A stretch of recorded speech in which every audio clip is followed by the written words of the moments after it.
I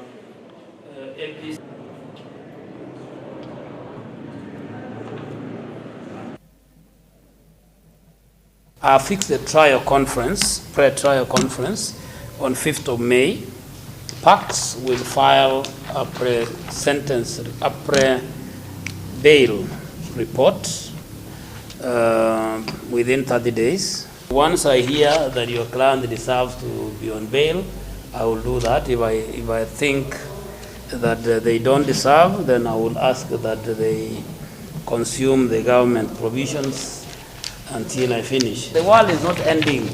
It's just prison where there are other men. You'll be put up on a purely men prison, and they will find men there who have been there, some for 100 years.